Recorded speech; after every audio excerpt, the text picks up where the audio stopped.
Welcome back to the basement. I'm Steve Lewis. Today we wind up our look at Beach Boy record releases in the summer of 1964. We've got a side and a single to get to, so let's get started right away with a look at side 2 of the All Summer Long album. That side begins with Wendy, which has a strange instrumental opening unrelated to the rest of the song. The halting sound and spaces cue you that something is coming, but don't really give you any idea what that is, and that adds to the impact when Wendy really kicks off.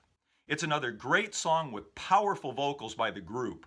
The instrumental break gives us another proto-psychedelic organ, which is made even more psychedelic by a cough, apparently included by mistake, around the 1 minute and 19-second mark. The cough is something I never noticed and really had to listen for when I was told about it.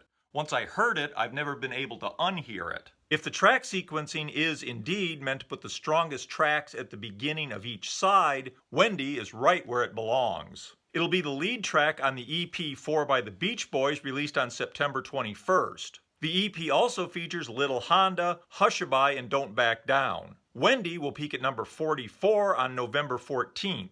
The Beach Boys version of Little Honda will peak at number 65 the same day. Not bad showings for an EP made up entirely of tracks that had already been released on All Summer Long months earlier. The second song on the side, Do You Remember, is a look back at the golden era of roughly 1956 to 1958, which at the time would have been thought of as the high water mark for rock and roll. The song features lyrical references to Little Richard, Dick Clark, Danny and the Juniors, Chuck Berry, Elvis Presley, and though he's not mentioned by name, Jerry Lee Lewis with the line, "Goodness gracious, great balls of fire." The song is musically, lyrically, and thematically similar to Brian's The Big Beat, recorded by Bob and Sherry and released on the copyright protection digital collection, The Big Beat 1963, in December 2013. The relatively stripped-down piano, guitar, and bass instrumentation sounds 50s inspired, but still modern in a 1964 sense. The vocals are big and the sax break is big. It's maybe not a groundbreaking piece of music, but it is a lot of fun. By the way, I'm planning a 4-part look at US pop culture in 1957 for a closer look at the references in this song and other key influences on the creation of the Beach Boys. Next up on the All Summer Long album is The Girls on the Beach. Of course, it was the title song for the movie of the same name, which we discussed in episode 93, The Girls on the Beach. As mentioned, the film won't come out until May 12, 1965, 10 months after the record. In the film, the song is used over the opening credits, which cut to the group miming to it as the song ends. In I Am Brian Wilson, Brian describes Girls on the Beach as our last real surf-type song. The song maybe suffers slightly in its resemblance to Surfer Girl. Like everything else on the album though, it's bigger, stronger, and more complex. The opening vocals are outstandingly beautiful. On the Sun in Her Hair section, Dennis shows already that he had a voice that, while maybe not technically the greatest, could bring real feeling and gravitas to a song. Really, it's got amazing vocals throughout, and sounds to me about as much like a beautiful warm beach as anything the group ever recorded. Next up is Drive-In. This track had been around for a while, having been recorded back on October 18, 1963, the same day they started work on Little Saint Nick. 2 days later, they recorded the Little Saint Nick lyrics over it, which was a real puzzler when it was released on the Beach Boys Christmas album CD release in 1991. That issue had the most basic liner notes and just called it Little Saint Nick Alternate Take. When the Ultimate Christmas CD was released in 1998, we at least got some liner notes with a little bit of information and the admission that they too weren't really sure why it had been recorded. It's a very weird recording. The Little Saint Nick lyrics kind of fit, but it's hard to imagine they were serious. On the other hand, they apparently spent considerable time and effort on it, and there are sleigh bells on Drive-In, which seems like an odd choice otherwise. So maybe it was an alternate approach to Little Saint Nick recycled later as Drive-In. If anybody has any additional insight into the Little Saint Nick version of Drive-In, please pass it along. The Drive-In lyrics obviously are meant to capture another common teenage experience, and the images will mostly be familiar to anyone who went to a drive-in with a date or with their friends. Drive-in culture was fading fast by the time I experienced it. I never came across a cat dressed in white, which was apparently an attendant who would wander around the parking lot and tell couples to break it up if things were getting too intense. Maybe my chronic lack of dates had something to do with that. I did ride in some cars where people rode in the trunk to get out of paying admission. I never rode in the trunk myself, and it always seemed like the most obvious crime when somebody would pull in, pull up, and get out in full view of everybody, pop the trunk, and 3 guys would get out. For some reason, where I went, management never seemed to come after them. Maybe they figured it just wasn't worth the effort. And for those who missed it, remember, only you can prevent forest fires was the motto of the U.S. Forest Service mascot, Smokey the Bear. It was used extensively in public service announcements on billboard and TV throughout the 60s. It also apparently was regularly shown at drive-ins in places with very dry, fire-prone climates like Southern California. Mike Love confirms that there's also some double entendre there, a warning to couples for whom things might be getting a little too hot and heavy in the back seat. It's a fun, joyful, energetic, and enjoyable track. Next up is our favorite recording sessions, which, along with Carl's Big Chance, is the other obvious filler track on All Summer Long. It's maybe the filleriest of all filler on any Beach Boy album.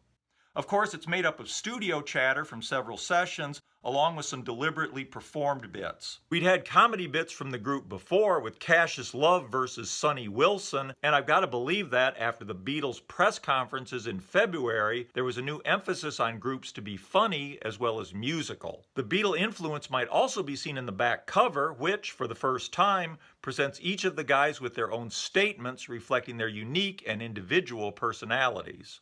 At least at some points, Brian will show a sincere interest in mixing comedy with music, particularly on some of the recordings made during the Smile sessions. This could be seen as a forerunner of that. Apparently, it was originally 1 minute and 6 seconds longer. That would have made our favorite recording sessions the longest track on the album and probably have given the impression that they were really short of an album's worth of material. Nevertheless, I'm really surprised we've never had the uncut version, and it would be really cool to hear it someday. And the final track on the album is Don't Back Down. Lyrically, it's a standout for being a throwback to a song about surfing. The Beach Boys hadn't done a real surfing song since the Surfer Girl album back on September 23, 1963. That's only around 9 months, but a long time given the pace the Beach Boys were working and teen culture was changing. There had already been 2 Beach Boy albums in between. Earlier in the year, Brian had been among the writers of Ride the Wild Surf and Surfin' Wild for Jan and Dean. Those songs wouldn't be released until September 28th on Jan and Dean's Ride the Wild Surf album. As discussed in episode 209, U.S. Pop Culture 1964 Part 5, the film Ride the Wild Surf will be released on August 5th. Also released in the summer of '64 are a couple other beach party pictures with a surf setting, For Those Who Think Young on June 3rd and Bikini Beach on July 27th. Beach party and surf pictures will continue to be popular in 1965 and to some extent will carry on into 1967 or even 1968. Though it had been a while since the Beach Boys had sung about surfing, it was still very much part of the youth culture in the summer of 1964. Of course, underneath the surfing imagery, it's a song about determination, in the same way Don't Worry Baby had been a song about bravery underneath its car racing imagery. An alternate version was released on the Little Deuce Coupe All Summer Long twofer in 1990. It's a little more complicated and a little more fussy sounding. It's great to have, but with the arrangement here and lines like, I know what it's like when you feel like backing down, it sounds like they might actually be going to back down. The released version is more assured in every way.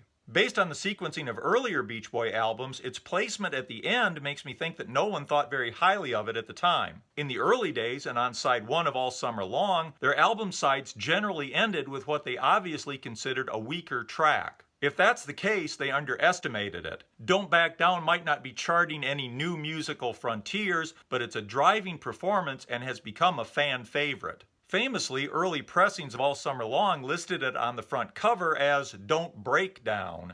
The album will hit its chart peak of number 4 on August 22nd and stay there for 5 weeks. Ahead of it on the chart for those 5 weeks will be the Beatles' A Hard Day's Night soundtrack at number 1 and Something New at number 2. For the first 2 weeks of that run, the Gets Gilberto album will be at number 3. For the last 3 weeks, Dean Martin's Everybody Loves Somebody album will be at number 3. The number 4 showing was a distinct improvement over Shutdown Volume 2's number 13 peak.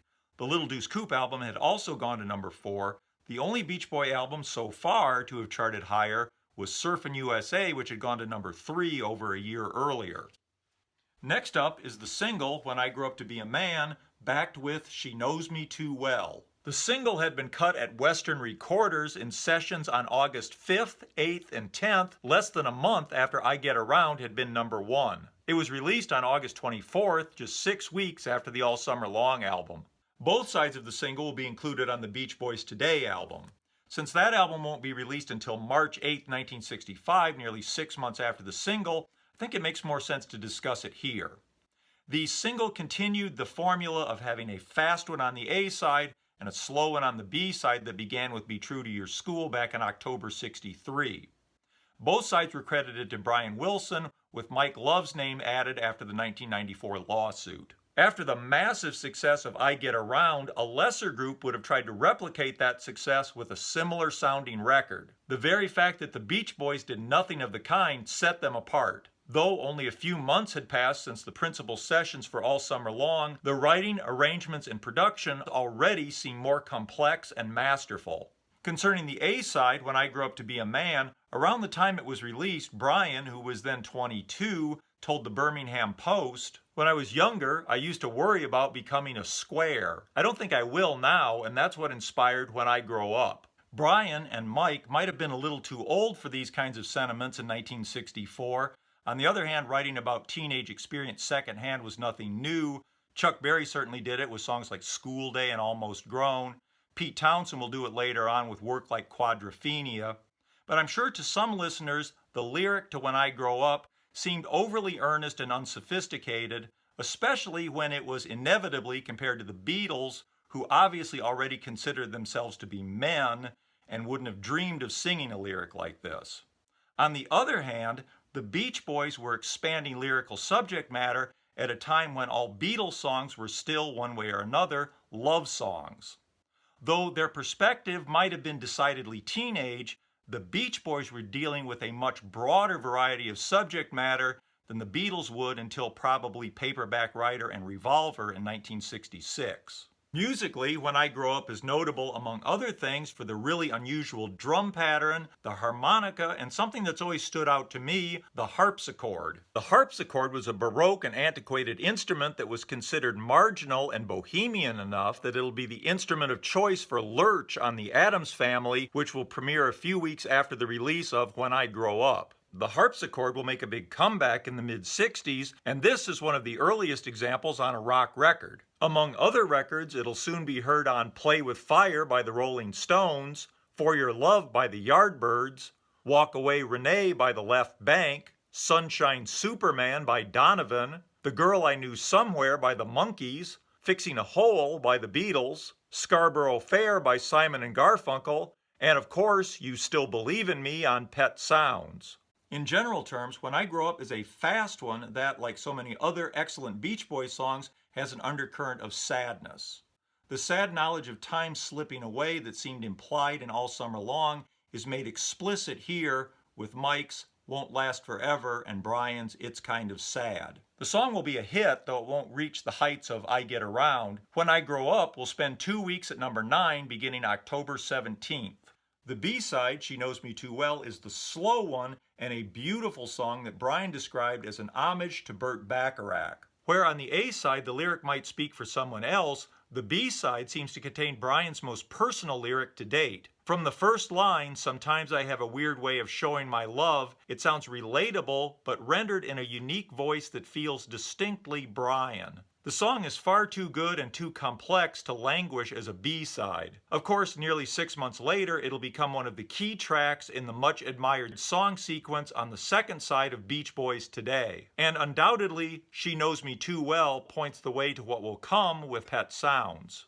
The Beach Boys had an incredible summer in 1964. With the All Summer Long album, their studio work entered a new phase. 6 weeks later, with the When I Grow Up single, that phase was already over and a new one begun.